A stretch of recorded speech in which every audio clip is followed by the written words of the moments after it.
सोमवार को weekend lockdown खत्म होते ही शहर के सभी बाजार एक बार फिर खुले तो सड़कों पर दोबारा भीड़ नजर आने लगी। सोमवार को ट्रांसपोर्ट सेवाएं भी सामान्य रूप से चली और सभी गैर जरूरी सामान की दुकानें भी खुली। इसे लेकर शहर एक बार फिर दौड़ता हुआ नजर आया। आलम यह रहा कि सोमवार को सुबह सवेरे ही तवी पुल पर ट्रैफिक जाम की स्थिति देखने को मिली। लॉकडाउन खुलते ही पुलिस भी एक बार फिर सतर्क नजर आई और शहर के भीड़भाड़ वाले इलाकों में विशेष नाके लगाकर बिना मास्क घूम रहे लोगों के खिलाफ कार्रवाई को अंजाम देना शुरू किया गया। यशराज फिल्म्स के बैनर तले बनी फिल्म पृथ्वीराज चौहान को लेकर चल रहा विवाद गर्माता जा रहा है। अखिल भारतीय गुज्जर महासभा इस फिल्म का लगातार विरोध करती नजर आ रही है और आज महासभा ने जम्मू में पत्रकारवार्ता को आयोजन कर अपनी आपत्ति दर्ज करवाई। अखिल भारतीय गुज्जर महासभा के दिल्ली के कार्यकर्ता पृथ्वीराज कसाना ने पत्रकार वार्ता को संबोधित करते हुए दावा किया कि पृथ्वीराज चौहान गुज्जर समाज के हैं। उनके पिता के नाम के आगे गुर्जर लगा है और वो कैसे राजपूत हो सकते हैं। फिल्म में देश के इस महान योद्धा को लेकर फिल्मकार ने राजपूत दिखाया है जो गलत है। इसे इतिहास के साथ भी छेड़छाड़ माना जाएगा और गुर्जर समाज इसे बर्दाश्त नहीं करेगा।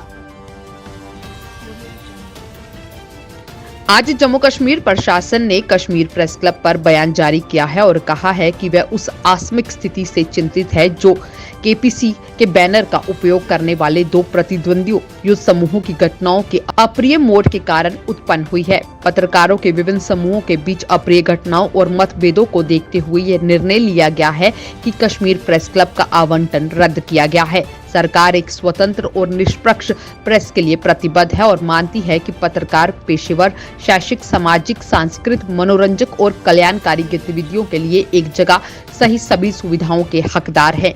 यह भी आशा करती है कि सभी पत्रकारों की एक विधिवत पंजीकृत प्रामाणिक समिति जल्द से जल्द गठित की जाएगी और वह परिसर के पुनः आवंटन के लिए सरकार से संपर्क करने के समक्ष होगी।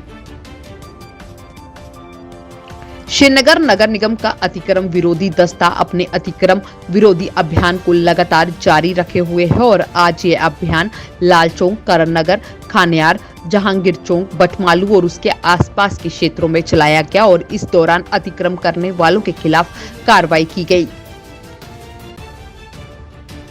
जम्मू यूनिवर्सिटी के अधीन आने वाले सभी इंजीनियरिंग कॉलेजेस के प्रतिनिधियों के द्वारा आज जम्मू यूनिवर्सिटी के बाहर प्रदर्शन किया गया और इनका कहना था कि जम्मू यूनिवर्सिटी और डीन इंजीनियरिंग शायद गहरी नींद में सोए हैं क्योंकि अभी तक इनकी डेट शीट्स को अनाउंस नहीं किया गया है। इनका साफ तौर पर कहना था कि अगर अगले 4 दिनों में डेट शीट्स नहीं निकाली गई तो एक बड़ी तादाद में बच्चे सड़कों पर नजर आएंगे।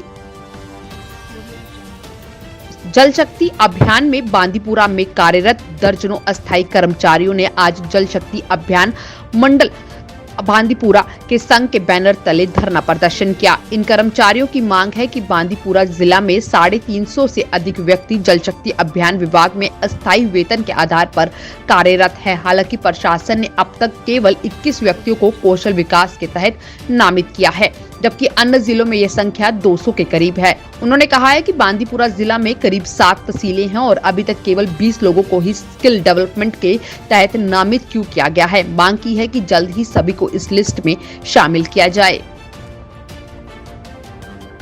आज जम्मू म्युनिसिपल कॉरपोरेशन के मेयर ने कमिश्नर जीएमसी की उपस्थिति में राजकुमार को अध्यक्ष सार्वजनिक स्वास्थ्य और स्वच्छता समिति, अजय गुप्ता अध्यक्ष सामाजिक न्याय समिति और हरदीप सिंह मनकोटिया अध्यक्ष स्वच्छ भारत समिति की घोषणा की है। उन्होंने उनका कार्यभार भी संभाल लिया है और साथ ही कहा कि एक बार फिर बहुमत भारतीय जनता पार्टी को मिला है और उम्मीद है कि ये लोग अपने अपने काम को बखूबी तौर पर निभाएंगे। कोरोना वायरस के संक्रमण ने एक बार फिर से जम्मू की दोनों जेलों, जेल अम्फला और कोट बलवाल जेल में दस्तक दे दी है। बीते 24 घंटों के अंदर इन दोनों जेलों में 7 कैदी और 3 स्टाफ कर्मी संक्रमित पाए गए हैं। चूंकि इन जेलों में समिति स्थान में कैदियों और स्टाफ कर्मियों की संख्या काफी अधिक होने के चलते जेल अधिकारियों के अलावा जिला प्रशासन की भी चिंता बढ़ गई है। बीते रविवार को जिला जेल अम्फला में 32 कैदियों की कोरोना जांच की गई थी। इन कैदियों में से 7 कैदी संक्रमित पाए गए। जम्मू एवं कश्मीर में रात के तापमान में गिरावट लगातार जारी है। वहीं मौसम विज्ञानियों ने आज सोमवार रात से जम्मू के मैदानी इलाकों में हल्की बारिश जबकि कश्मीर के मैदानी इलाकों में हल्की बर्फबारी की संभावना जताई है। हालांकि जम्मू कश्मीर में जनवरी के अंत तक किसी भी बड़ी बारिश या हिमपात का कोई भी अनुमान नहीं लगाया जा रहा है, परंतु अब एक कमजोर पश्चिमी विक्षोभ का दबाव बनता दिख रहा है। आज रात और कल यानी 18 जनवरी को एक बार फिर मौसम के हल्के बिगड़ने के आसार बने हुए हैं। गणतंत्र दिवस को लेकर सेना की तैयारियां जोरों पर है। वायुसेना, थल सेना और नौसेना के 75 विमानों का गणतंत्र दिवस परेड को लेकर राजपथ पर होने वाला अब तक का सबसे बड़ा भव्य फ्लाई पोस्ट होगा। इसकी जानकारी वायुसेना प्रवक्ता विंग कमांडर इंद्रनील नंदी ने दी है। उन्होंने बताया कि आजादी का अमृत महोत्सव समारोह के तहत खास तैयारियां की गई हैं। गणतंत्र दिवस के परेड के मौके पर राजपथ पर 5 राफेल विमान करतब दिखाने के साथ अपनी ताकत का प्रदर्शन करेंगे।